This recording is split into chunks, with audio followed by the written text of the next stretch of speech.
Hello students, welcome to my channel. So student, जैसा कि आपके बीए सेकेंड सेमेस्टर समाज शास्त्र का जो नया सिलेबस है एनईपी 2020 के अकॉर्डिंग, तो आपका नया सिलेबस पूरा मैंने अपने चैनल पर अपलोड कर दिया है।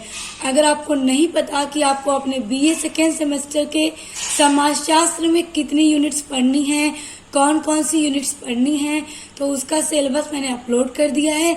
उसका लिंक मैं आपको डिस्क्रिप्शन बॉक्स में दे दूंगी, देख लीजिएगा। क्योंकि सबसे पहले आपको अपना सिलेबस पता होना चाहिए, आपके लिए बहुत इम्पोर्टेंट है। तभी आप समझ पाएंगे, जान पाएंगे कि आपको कौन कौन सी यूनिट्स पढ़नी है। अब देखिए स्टूडेंट्स, अब आ जाते हैं आपके यूनिट्स पर। तो आपकी 1 यूनिट से लेकर टोटल 8 यूनिट हैं आपके सिलेबस के अंदर, और मैं लगातार सभी यूनिट्स की वीडियोस नोट्स के साथ पूरा समझाकर अच्छे से अपलोड कर रही हूँ। और मैंने एक बीए सेकेंड सेमेस्टर समाजशास्त्र के नाम से प्लेलिस्ट बना दी है, और जैसे जैसे लगातार मैं आपके सभी यूनिट्स को अपलोड कर रही हूँ तो मैं प्लेलिस्ट के अंदर सभी वीडियोस को ऐड कर देती हूँ। तो आप लोग प्लेलिस्ट के अंदर अपने समाजशास्त्र सेकेंड सेमेस्टर की कोई भी यूनिट्स को ढूंढ करके पढ़ सकते हैं। और मैं आपका सेकेंड सेमेस्टर का मॉडल पेपर भी अपलोड कर चुकी हूँ, और मॉडल पेपर के बेस पर ही आप अपने एग्जाम की तैयारी कर सकते हैं। क्योंकि बहुत सारे स्टूडेंट्स ऐसे हैं जो डेली क्लास नहीं कर पाते, तो उन्हें क्या करना है कि वो मॉडल पेपर की वीडियो देखना है। जो डेली क्लास नहीं करते उनके लिए भी वो हेल्पफुल है, और जो क्लास करते हैं उनके लिए भी हेल्पफुल है। क्योंकि उससे पता चल जाएगा आपको कि आपके एग्जाम में किस तरह के क्वेश्चंस आएंगे, क्या बेस होगा, और उसके थ्रू आप अपने एग्जाम की तैयारी बहुत अच्छी कर सकते हैं। और देखिए, आज की वीडियो में आपकी जो यूनिट नंबर 5 है, भारतीय समाज की बुनियादी संस्थाएं, जाति, विवाह, धर्म, वर्ग और संयुक्त परिवार, ये 4 टॉपिक आपको अपने यूनिट नंबर 5 के अंदर पढ़ना है अपने समाजशास्त्र बीए सेकेंड सेमेस्टर में। तो आज की वीडियो में हम सिर्फ आपका धर्म वर्ग कवर करने वाले हैं। तो आज का वीडियो आपके यूनिट नंबर 5 का पार्ट 1 होगा। इसके अलावा जाति, विवाह और संयुक्त परिवार, ये तीनों टॉपिक को मैं पार्ट 2 और पार्ट 3 में अपलोड करूंगी। तो देखिए, धर्म का अर्थ। धर्म का अर्थ क्या है? Meaning of religion. देखिए, जो धर्म है, जो रिलीजियन है, उसी के बारे में बात हो रही है कि धर्म होता क्या है। तो धर्म का तात्पर्य मानव समाज से परे अलौकिक शक्ति पर विश्वास से है, जिसमें पवित्रता, भक्ति, श्रद्धा, भय आदि तत्व सम्मिलित होते हैं, जिन्हें हम साधारण शब्दों में धर्म कहते हैं। अब देखिए, धर्म का ये मतलब होता है कि जो मानव समाज है, मानव समाज में अलग अलग धर्मों के लोग रहते हैं, और हर व्यक्ति अपने अपने धर्म, जो जिस धर्म का है, तो वो विश्वास करता है एक अलौकिक शक्ति पर। देखिए, जो हिंदू है वो भगवान ईश्वर पे, मुस्लिम लोग अल्लाह पे यकीन करते हैं, तो उसी तरह जो हर धर्म के लोग एक अलौकिक शक्ति पर विश्वास करते हैं, और किसी एक अलौकिक शक्ति पर विश्वास करना ही एक मानव का धर्म कहलाता है। और ये जो अलौकिक शक्ति पर विश्वास करना है वो क्या है? वही एक धर्म है। और इस धर्म के अंदर पवित्रता, धर्म हमें पवित्रता के बारे में बताते हैं। देखिए, धर्म चाहे कोई भी धर्म हो, हर एक धर्म पवित्रता के बारे में बताता है, भक्ति के बारे में, श्रद्धा के बारे में बताता है, और भय के बारे में बताता है। ये सभी तत्व एक धर्म के अंदर शामिल होते हैं। और ध्यान दीजिए स्टूडेंट्स, धर्म चाहे कोई भी हो, कभी गलत काम करना नहीं बताता, झूठ बोलना, धोखा देना, धर्म कोई भी हो, गलत काम करना किसी का धर्म नहीं बताता। सभी का धर्म उन्हें पवित्रता, सच्चाई, श्रद्धा, भय के बारे में ही बताता है। और धर्म का मतलब क्या है? अलौकिक शक्ति पर विश्वास करना, उसी को हम धर्म कहते हैं। अब देखिए, धर्म की परिभाषा। स्टूडेंट्स, देखिए, आपके पेपर में चाहे कोई भी क्वेश्चन पूछता है, तो जब भी पूछे पहले उसका अर्थ, यानी कि धर्म से क्या आशय है। तो आप धर्म का अर्थ लिखने के साथ कम से कम 2 विद्वानों की परिभाषा जरूर लिखिएगा। परिभाषा को एग्जाम में लिखने से आपको अच्छे मार्क्स मिलते हैं। जब मैंने आपके सेमेस्टर 1 की यूनिट्स अपलोड की थी, तो मैं हर एक वीडियो में हर एक टॉपिक के अंदर मैंने हर टॉपिक के अंदर परिभाषा जरूर बताई है आपको, कम से कम 2 विद्वानों की, ताकि आप परिभाषा को याद कर सकें और एग्जाम में अच्छे से लिख सकें। और सेकेंड सेमेस्टर में भी मैं परिभाषा जरूर बताती हूँ, चाहे किसी भी टॉपिक का हो, परिभाषा जरूर बताती हूँ ताकि आप लोगों के लिए आसानी हो। तो देखिए, जो धर्म है, रिलीजियन है, इसकी क्या परिभाषा है। डॉक्टर राधा कृष्णन के अनुसार धर्म की अवधारणा के अंतर्गत हिंदू उन स्वरूपों और प्रतिक्रियाओं को लाते हैं जो मानव जीवन का निर्माण करती है और उसको धारण करती है। देखिए, डॉक्टर राधा कृष्णन अपने पॉइंट ऑफ व्यू से धर्म के ऊपर एक परिभाषा देते हैं। वो परिभाषा ये देते हैं कि जो धर्म की अवधारणा है उसके अंतर्गत जो हिंदू धर्म के लोग हैं वो उन स्वरूपों और प्रतिक्रियाओं को लाते हैं। यानी कि हिंदू धर्म के लोग धर्म के अंदर उस स्वरूप को, यानी उस प्रकार को और उस क्रियाओं को लेकर आते हैं, बताते हैं जो मानव जीवन का, यानी जो मनुष्यों का जीवन है उसका निर्माण करती है। देखिए, धर्म हमें हमेशा अच्छे काम करने के बारे में ही बताता है, कोई भी धर्म हमें गलत कामों को नहीं सिखाता। तो हिंदू धर्म के अंदर वही प्रतिक्रियाएं आती हैं जो मानव जीवन को, मानव के जीवन का निर्माण करती हैं, जो मानव के जीवन को, मनुष्य की लाइफ को बेटर बनाती हैं। तो यही सभी काम, यही सभी क्रियाएं मतलब एक धर्म के अंदर आती है। और ये किसका कहना है? ये डॉक्टर राधा कृष्णन का कहना है। और उसको धारण करती है, यानी धर्म के अंदर वही सभी क्रियाएं, वही सभी काम आते हैं जो मनुष्य के जीवन का निर्माण करते हैं, यानी बनाते हैं मनुष्य का जीवन और उसके जीवन को धारण करते हैं। अब देखिए, दूसरी परिभाषा है टेलर के अनुसार। अब टेलर एक पर्सन रहे हैं, व्यक्ति रहे हैं, विद्वान रहे हैं जो अपने अनुसार धर्म की परिभाषा देते हैं। टेलर का कहना है धर्म का अर्थ किसी आध्यात्मिक शक्ति में विश्वास करना है। देखिए, हर धर्म के लोग किसी न किसी आध्यात्मिक शक्ति पर विश्वास करते हैं। देखिए, चाहे हिंदू, मुस्लिम, सिख, ईसाई, कोई भी धर्म के लोगों, हर किसी का अपने अपने ईश्वर अल्लाह होते हैं और वो उन पर यकीन करते हैं, उनकी पूजा करते हैं, उनकी इबादत करते हैं।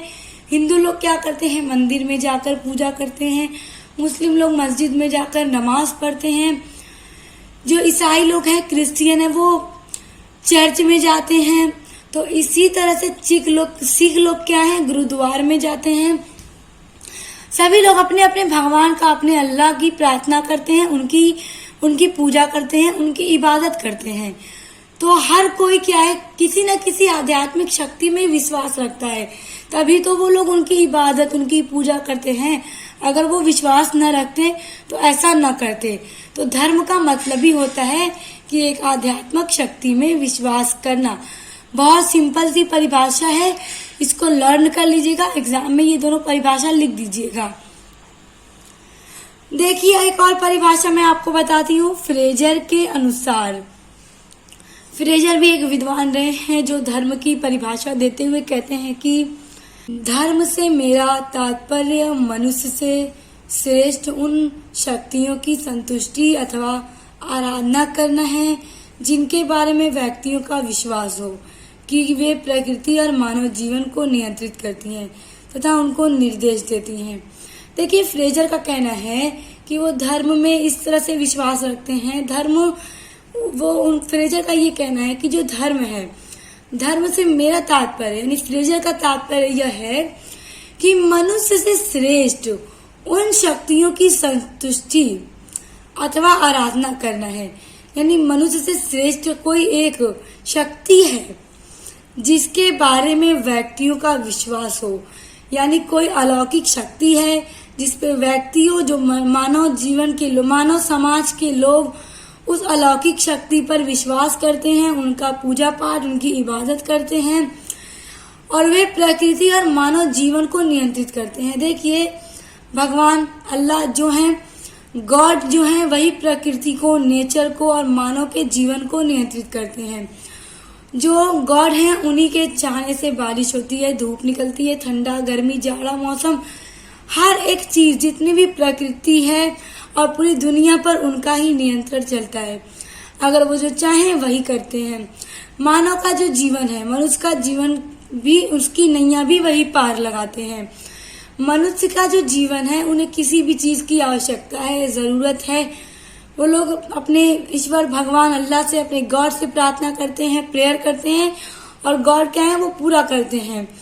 तो कोई ना कोई एक शक्ति है जो एक प्रकृति को और मानव के जीवन को नियंत्रित करती है तथा उनको निर्देश देती है, उनको अच्छे कामों का निर्देश देती है, सच बोलने का निर्देश देती है, गरीबों की मदद करने के बारे में कहती है, झूठ न बोलना बताता है। तो ये सब किसका मानना है? फ्रेजर का मानना है कि ये सारी चीजें एक धर्म के अंदर आती हैं। स्टूडेंट्स ध्यान दीजिए, आपका अगला हेडिंग है भारतीय संस्कृति में धर्म के प्रमुख लक्षण। देखिए, लक्षण या विशेषता बात एक ही होती है। अगर एग्जाम में पूछे धर्म का अर्थ स्पष्ट करते हुए उसके लक्षण को बताइए, तो अब ये मत सोचिएगा लक्षण क्या होता है। लक्षण पूछेगा तो आपको विशेषता ही लिखनी होगी। और देखिए, जिस तरह से मैंने अभी आपको धर्म का अर्थ, धर्म की परिभाषा विद्वानों के अनुसार बताई है, उसी तरह इस एग्जाम में आप लोग लिखिएगा। उस तरह से लिखने पर आपको अच्छे मार्क्स मिलेंगे। उसके बाद आप लोग अच्छी सी बड़ी सी हेडिंग डालिएगा एग्जाम में, भारतीय संस्कृति में धर्म के प्रमुख लक्षण या विशेषता। उसके बाद देखिए, इसके लक्षण या विशेषता में पहला पॉइंट है कर्मों द्वारा सिद्ध होकर दूसरों के लिए कल्याणकारी होना ही धर्म है। देखिए, अपने कामों के द्वारा एक अच्छा सिद्ध होना, साबित होना। देखिए, समाज में रहने वाले जो मनुष्य हैं, कोई न कोई, हर कोई किसी न किसी धर्म से ताल्लुक रखता है, तो वो अपने कामों की वजह से सिद्ध होता है कि हाँ, इसके काम बहुत अच्छे हैं और वो दूसरों के लिए कल्याणकारी होता है।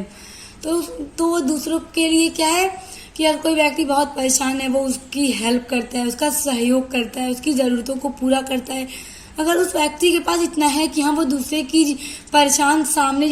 उसके सामने परेशान व्यक्ति है, वो उसकी मदद कर सकता है, उसकी परेशानी को दूर कर सकता है, तो उसकी परेशानी को अपनी परेशानी समझकर उसकी हेल्प करता है, उसके लिए कल्याणकारी होता है।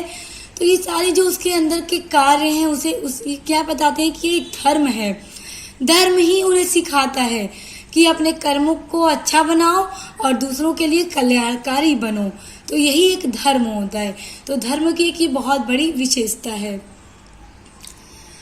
दूसरा पॉइंट है धर्म की विशेषता या लक्षण में धर्म की उत्पत्ति सत्य से होती है, दया और दान से वह बढ़ता है, क्षमा में वह निवास करता है और क्रोध से उसका नाश होता है। अब देखिए, विशेषता बहुत अच्छी है। ये धर्म की उत्पत्ति होती है, यानी एक धर्म तभी उत्पन्न होता है जहाँ सत्य हो। देखिए, धर्म कभी भी झूठ बोलना नहीं सिखाता, किसी को धोखा देना नहीं सिखाता। धर्म हमेशा सच बोलना, सच का साथ देना, सच्चाई के रास्ते पे चलना सिखाता है। तो तब वहीं पे धर्म की उत्पत्ति होती है जो व्यक्ति सच बोलता है। दया और दान। दया का मतलब कोई व्यक्ति परेशान है, बीमार है, गरीब है और किसी व्यक्ति के पास इतना है कि वो उसकी हेल्प कर सकता है, तो किसी की बीमारी को देखकर उन पे तरस आ जाना, उनकी हेल्प करना, ये सब क्या है? सब दया है, सिंपैथी है। तो दया जहाँ पर हो वहाँ पे धर्म होता है, जहाँ पे सच्चाई हो, सत्य हो, वहाँ पे धर्म होता है। और दान से वह बढ़ता है। देखिए, दान का मतलब ये कि गरीब व्यक्ति जो हैं, जो गरीब लोग हैं, उनके पास इतना नहीं होता है, तो उन्हें दान दिया जाता है। जो बड़े बड़े लोग होते हैं उन्हें दान देते हैं, पैसे देते हैं, कपड़े देते हैं, खाने पीने की चीज़ें दान करते हैं। तो दान करने से व्यक्ति की जो धन है वो और भी ज़्यादा बढ़ता है, मनी और भी ज़्यादा बढ़ती है। दान करने से कभी भी इंसान का पैसा नहीं घटता है, बल्कि और बढ़ता है। तो देखिए, धर्म वहीं पर होता है जहाँ पर दया हो, सच्चाई हो, दान हो। क्षमा में वह निवास करता है। अगर किसी व्यक्ति ने आपका दिल दुखाया, आपके साथ कुछ गलत किया, आप उन्हें माफ़ कर दीजिए, क्षमा कर दीजिए। देखिए, जो अच्छा व्यक्ति होगा, जिसके अंदर धर्म होगा, वो किसी के साथ भी बुरा नहीं करेगा। अगर कोई उसके साथ भी बुरा करे तो वो उनकी गलती को माफ़ करके आगे बढ़ जाएगा। तो जो धर्म है वो क्षमा में निवास करता है। निवास का मतलब उसी में रहता है, जो व्यक्ति क्षमा करने वाला हो। इसलिए हमेशा किसी की भी गलती हो आपको चाहिए कि आप क्षमा कर दें और आगे बढ़ जाएं। और क्रोध से उसका नाश होता है। देखिए, अगर कोई व्यक्ति है जो हर एक बात पे गुस्सा करता है, क्रोध करता है, किस बिला वजह छोटी छोटी बातों पे लोगों को बोलता फटकारता है, डांटता है, तो क्या उसके धर्म का नाश हो जाता है, उसका धर्म ही नाश हो जाता है। इसलिए चाहिए कि हमेशा इंसान सच बोले, लोगों के प्रति दया हो, दान करे, क्षमा करने वाला हो और क्रोध से दूर हो। जब वो क्रोध करेगा उसके धर्म का नाश हो जाएगा। तो धर्म की एक विशेषता के अंदर ये उसकी बहुत इंपॉर्टेंट विशेषता है। देखिए, तीसरी विशेषता है धर्म ही समस्त विश्व का आधार है। सभी कुछ धर्म पर निर्भर है, क्योंकि धर्म का पालन करने से ही व्यक्ति के आचरण की सभी बुराइयां कम हो जाती हैं। आप देखिए, धर्म ही समस्त विश्व का आधार है। पूरे विश्व में, पूरी दुनिया में कोई भी व्यक्ति ऐसा नहीं है जो बिना धर्म का हो। हर व्यक्ति का कोई न कोई धर्म है, कोई बिना धर्म का पैदा नहीं हुआ है। और जो धर्म है वो क्या है? विश्व का ही आधार है। यानी हर व्यक्ति कोई न कोई धर्म का है। सभी कुछ धर्म पर निर्भर है। देखिए, हर एक चीज धर्म पे निर्भर होती है और हर मनुष्य धर्म क्या है, हर मनुष्य का कोई न कोई धर्म होता है। हर व्यक्ति किसी न किसी धर्म से बिलोंग करता है। अब देखिए, क्योंकि धर्म का पालन करने से ही, देखिए धर्म, मैंने आपको अभी बताया कि धर्म कभी झूठ बोलना, धोखा देना और ये सारी चीजें नहीं सिखाता। किसी के साथ गलत काम करना, ये सारी चीजें हमें कोई धर्म नहीं सिखाता। धर्म हमेशा हमें पवित्रता से काम करना, सच्चाई के रास्ते पे चलना, दया करने वाला, दान करने वाला, क्रोध न करने वाला बनाता है और माफ करने वाला बनाता है। तो जो धर्म है वो सभी धर्म का पालन करने से ही, अगर हर व्यक्ति अपने धर्म का सही से पालन करे तो जो उसके आचरण है, उसकी जो संस्कृति है, उसमें बुराइयां जो है वो कम हो जाएंगी। देखिए, अगर व्यक्ति इस बात को माने कि वो धर्म उसे बताता है कि झूठ ना बोलो और वो ये जानते हुए भी झूठ बोले, गलत काम करे, तो क्या है, उसके जो आचरण की कमी है, बुराइयां हैं, वो कभी खत्म नहीं हो पाएंगी। और वो धर्म का पालन करे, वो देखे कि वो सोचे हाँ, धर्म हमें सच्चाई, दया, क्रोध न करना, क्षमा करना, सच बोलना सिखाता है, तो उसके आचरण की बुराइयां कम हो जाएंगी, वो अच्छा व्यक्ति बन जाएगा और उसकी संस्कृति भी अच्छी हो जाएगी। देखिए, विशेषता में चौथा पॉइंट है, धर्म ही एक ऐसा मित्र है जो मरने के बाद भी साथ देता है।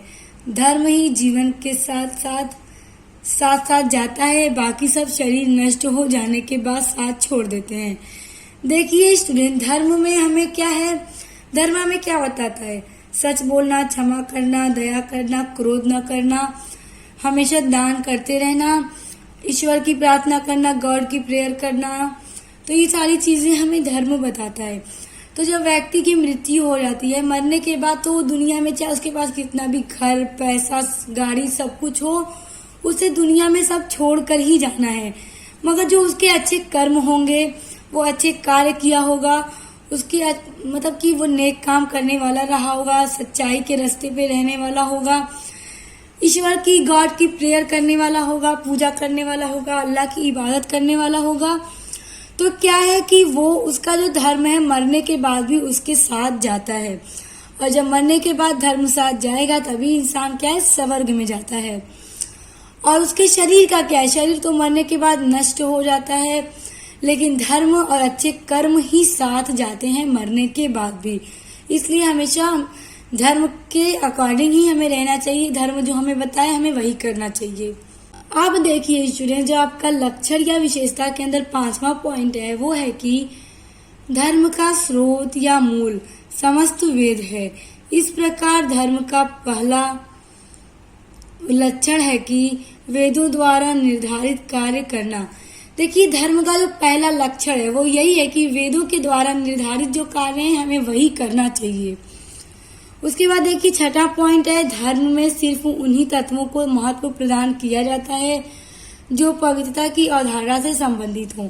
देखिए, धर्म में हमेशा वही तत्व शामिल होंगे जो पवित्रता, सच्चाई और दया, दान से संबंधित होंगे। देखिए, धर्म में कभी उस तत्व को महत्व नहीं दिया जाएगा जो हमें झूठ बोलना, गलत काम करना, बुराइयां फैलाना समाज के अंदर सिखाएंगे। तो उन्हें कभी भी किसी धर्म के अंदर महत्व नहीं दिया जाता है। हर धर्म में बस उन्हीं तत्वों को महत्व दिया जाता है जो पवित्र हो, जो सत्य हो, दया करने वाला हो, दान करने वाला हो, क्षमा करने वाला हो। इन सब तथ्यों को एक धर्म के अंदर महत्व दिया जाता है। देखिए स्टूडेंट्स, आई होप कि आपको भारतीय संस्कृति में जो धर्म है उसकी परिभाषा, उसका अर्थ और उसकी जो विशेषताएं हैं बहुत अच्छे से समझ में आ गई होंगी। आप इस नोट्स को नोट डाउन कर लीजिए या स्क्रीनशॉट करने के बाद लिख लीजिएगा, क्योंकि ये नोट्स आपके एग्जाम में आपकी बहुत हेल्प करेंगे और आप अच्छे से अच्छे मार्क्स को गेन कर सकेंगे। अब देखिए, हिंदू धर्म के स्वरूप या प्रकार। देखिए, ये बहुत ही ज्यादा इम्पोर्टेंट क्वेश्चन है। अक्सर एग्जाम में ये पूछ देता है हिंदू धर्म के स्वरूप या प्रकार क्या है। मैंने जो मॉडल पेपर अपलोड किया है इसी 2023 में जो परीक्षा हुई है, 2023 में जो परीक्षा हुई है सेकेंड सेमेस्टर के समाजशास्त्र की, उसमें भी ये प्रश्न पूछा गया है कि हिंदू धर्म के स्वरूप या प्रकार क्या है। तो देखिए, बहुत इंपॉर्टेंट है, इसको आप लोग बहुत ध्यान से समझिए। देखिए, हिंदू धर्म के मुख्यतः 3 स्वरूप हैं। देखिए, हिंदू धर्म के 3 स्वरूप होते हैं। पहला है सामान्य धर्म, दूसरा है विशिष्ट धर्म और तीसरा है आपद धर्म। अब इन तीनों धर्म होते क्या है, आइए वो बहुत अच्छे से मैं आपको समझाती हूँ। देखिए, जो सामान्य धर्म है उसको समझिए। सामान्य धर्म किसी एक व्यक्ति, परिवार, जाति, समूह या देश का धर्म न होकर समस्त मानव जाति का धर्म है। अब देखिए, जो हिंदू धर्म में सामान्य धर्म है वो एक ऐसा धर्म है जो न कि सिर्फ एक व्यक्ति के लिए है, न एक परिवार, जाति, समूह या देश के लिए है, बल्कि जो सामान्य धर्म है वो हर मानव जाति के लिए है। जैसे कि अगर कोई, जैसे देखिए समाज में रहने वाले लोग जो हिंदू हैं, हिंदू धर्म के हैं, तो उनका सामान्य धर्म है, सभी लोग हिंदू धर्म के ही हैं। तो क्या है, ये उनका एक सामान्य धर्म है कि हर व्यक्ति हिंदू धर्म का है समाज में जो रहते हैं। अब देखिए, उनमें अगर अलग अलग जातियां हैं तो वो उनका सामान्य धर्म नहीं है। जातियां तो अलग हो गई, मगर है तो हिंदू, और हिंदू धर्म के अंदर बहुत सारी जातियां पाई जाती हैं, लेकिन सभी लोग क्या है, सभी लोग हिंदू हैं। तो क्या है, वही उनका एक सामान्य धर्म होता है जो हर किसी के लिए होता है। यह धर्म सभी वर्गों के सदस्यों के लिए समान रूप से लागू होता है। देखिए, अब हिंदू धर्म में जितने भी वर्ग हैं, जितनी भी जाति हैं, जितनी भी जाति के लोग हैं, तो हिंदू में अलग अलग जातियां हैं और बहुत ज्यादा जातियां हैं। तो यहाँ पे जितने भी जाति के लोग हैं सभी लोगों के लिए ये सामान्य धर्म लागू होता है। सामान्य धर्म में अब बताइए क्या आया। सामान्य धर्म में हिंदू धर्म आता है कि हर व्यक्ति हिंदू धर्म का है। इसका संबंध नैतिक नियमों से है। नैतिक नियम सभी के लिए सामान्य हैं, इसलिए यह सभी के लिए उपयोगी है।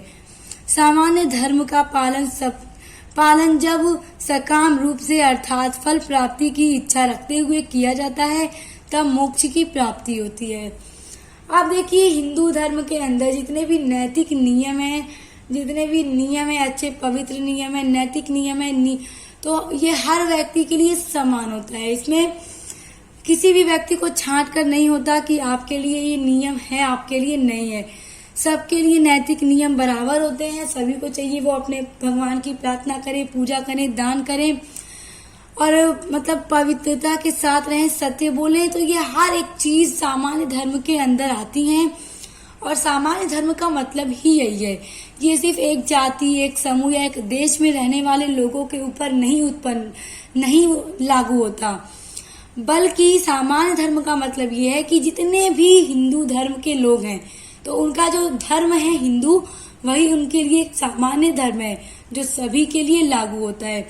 और इसके जितने भी नैतिक नियम है, अगर उनका सही से पालन किया जाए और ये सोच कर किया जाए कि हमें भगवान इसके बदले अच्छे फल देंगे, अच्छी चीजें देंगे, अच्छे फल की प्राप्ति की इच्छा रखते हुए अगर कोई व्यक्ति नैतिक नियमों का पालन करेगा तो उसको मोक्ष की प्राप्ति होती है।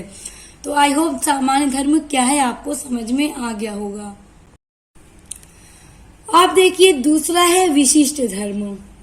अलग अलग वर्ण, ब्राह्मण, क्षत्रिय, वैश्य व शूद्र के लिए अलग अलग कार्य निर्धारित किए गए। अब देखिए जो विशिष्ट धर्म है, अब देखिए समाज में रहने वाले, मानव समाज में रहने वाले जितने भी लोग हैं अलग अलग जातियों के हैं, ब्राह्मण, क्षत्रिय, वैश्य व शूद्र, उसके अलावा और भी बहुत सारी जातियां हैं।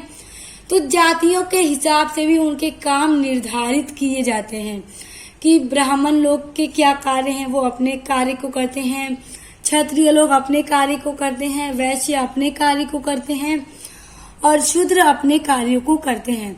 तो आप देखिए यहाँ पे जाति के अकॉर्डिंग, वर्ण के अकॉर्डिंग लोगों के काम क्या है, बदल गए। तो ये एक विशिष्ट धर्म के अंदर आता है।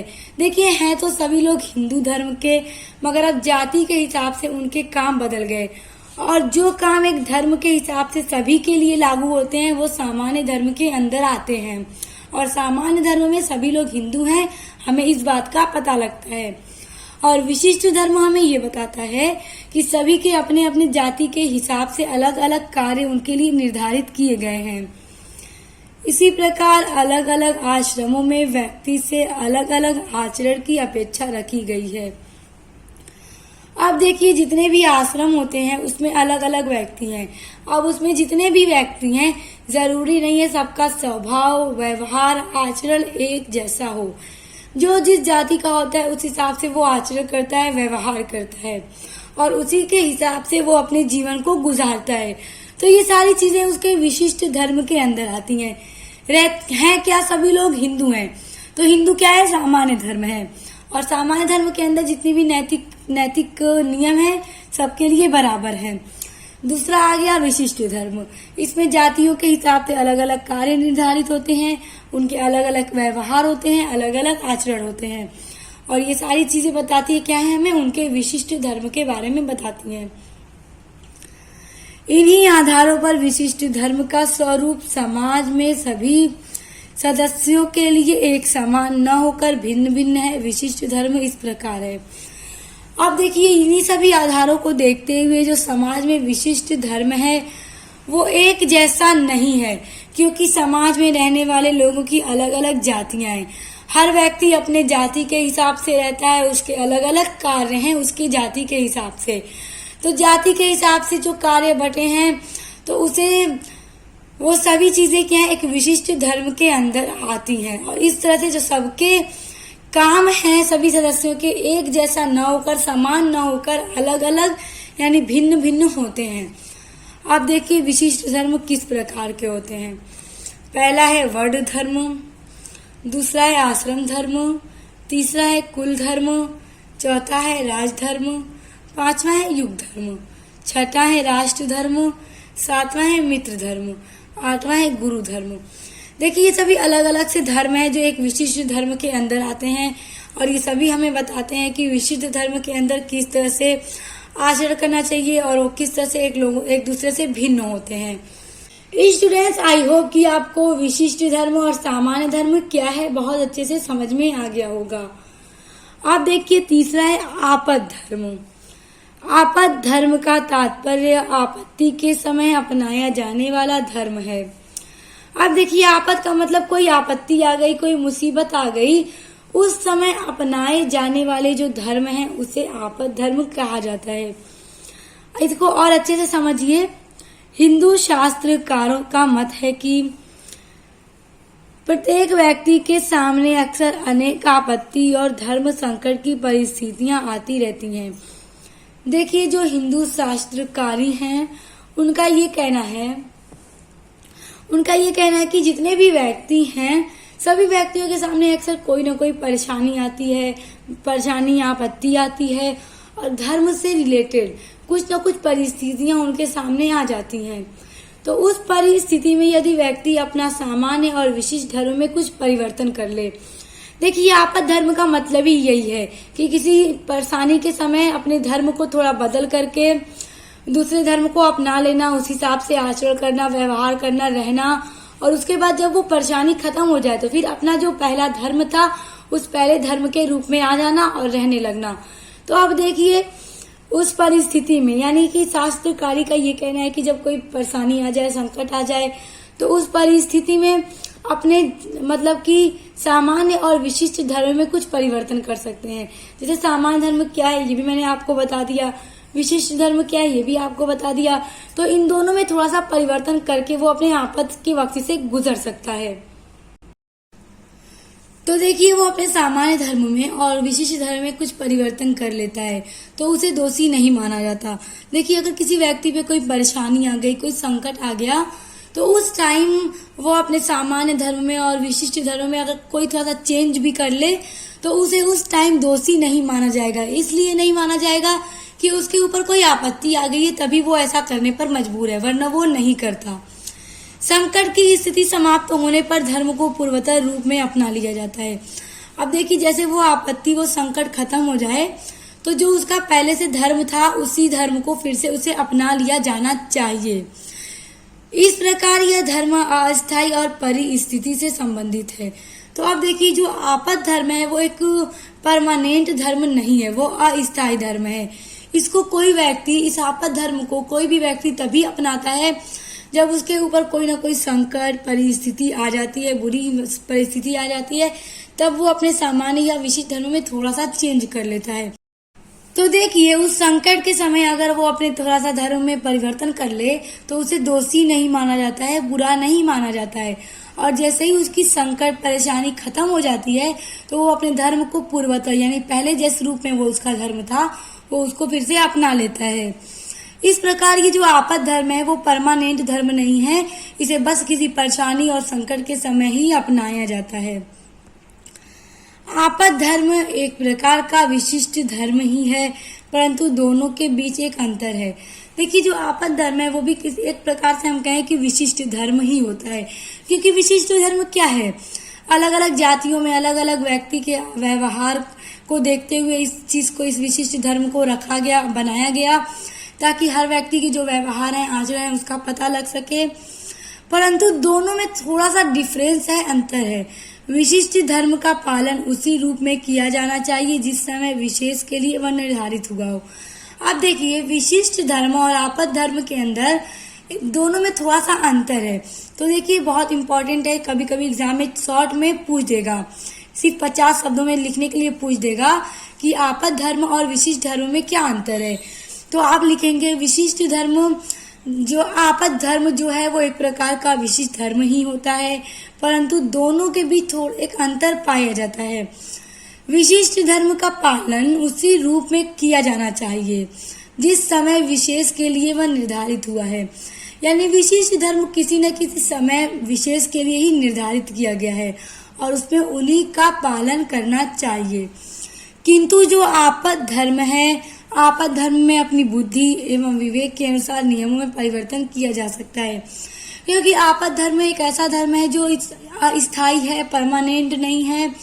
इसको कोई भी व्यक्ति तभी अपनाता है जब उससे कोई संकट का सामना करना पड़ जाए, और जैसे ही उसका संकट समाप्त होता है वो पहले वाले अपने धर्म को अपना लेता है, और उस टाइम उसे दोषी नहीं माना जाता है, क्योंकि वो संकट के होते, मजबूरी के टाइम उसने अपने धर्म में परिवर्तन किया है। तो आई होप कि जो सामान्य धर्म है, विशिष्ट धर्म है और आपद धर्म है आपको बहुत अच्छे से समझ में आ गया होगा। सो स्टूडेंट देखिए आज आपके यूनिट नंबर 5 के अंदर हमने आपका धर्म वर्ग पढ़ लिया। देखिए धर्म का मैंने आपको अर्थ, परिभाषा, विशेषता, लक्षण और धर्म के स्वरूप या प्रकार आपको बता दिए, और नोट्स भी आपको पूरा मिल जाता है मेरे वीडियो के थ्रू, और नोट्स ही आपके लिए मोस्ट इम्पॉर्टेंट हैं और अच्छे से मैं आपको समझाने की पूरी कोशिश करती हूँ, क्योंकि नोट्स के साथ साथ आपको समझना भी आना चाहिए।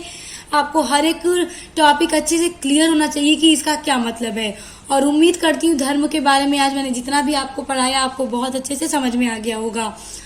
अब देखिए स्टूडेंट्स, इसके अलावा आपका जाति, विवाह और संयुक्त परिवार 3 टॉपिक बच रहे हैं।